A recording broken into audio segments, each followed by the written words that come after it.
Ngiyaphila umpobalo. Awu, ngempela igama u-Anele ngwakaNkosi, kodwa-ke bangibiza uSiwela ku-stage name. Ngakhetha ukusebenzisa isithakazelo sami. Cha siwubumbano TV sithi asikubize la khaya ngoba sikubone ushaya umculo ohlukile okungewona umaskandi. Mhlawumbe akubanga nakho uvalo ukuzongena phakathi kwamaciko kaMaskandi kubeni ungecula umaskandi. Ngibanga ngisho kancane ukuthi vele ngijwayele vele ukusebenza namaculo, ngayifaka nje kuwona endaweni engayona eyami ngathi okay, because vele la kwendaweni yami sengibahlulile manje ake ngizame kule ndawo le engayona eyami ukuze ngizame ukuthi ngifike kule zinga leli, like uma usendaweni engayona yakho abantu abakunaki, like ngike ngacula workshop ngingaziwa umculo wami ungawona wakhona, but ngathi uma ngifika workshop ngangifike ngicule ngisale ngedwa ngoba nangaziwa. But ngalwa even kuthiwa uzongena emva kwasibanibani odumile oyiqhawe uthi uyangena emva kwakhe usale wedwa bambe bonke abantu bakhe. Athi no, ngelinye ilanga nami ngiyoze ngizakhele mina abantu bami abawoze bawazi umculo wami lo ngiwenzayo.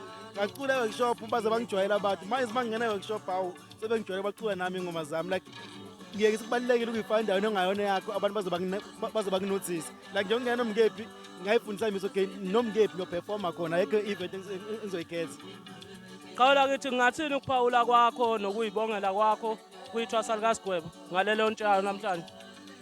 Hayi ngithi nje le ndoda lena indoda engathi mangisuka emakhaya ngize la eThekwini ngizocela nami ukuyipromotha kwaye indoda engifikela kuyona vele. Uyithe mayingibiza yathi asambe siwele siye emakhaya uyongisiza ungisupport nawe uyiveze abantu bangasekhaya.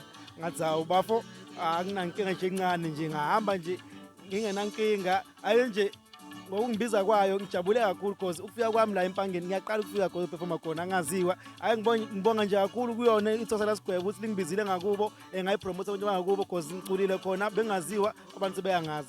Nje ngiyabonga kakhulu uthola ithuba nje ngithuye namhlanje. Siwubumbano TV Media siyabonga kakhulu mfowethu sikufisela inhlanhla emsebenzini wakho.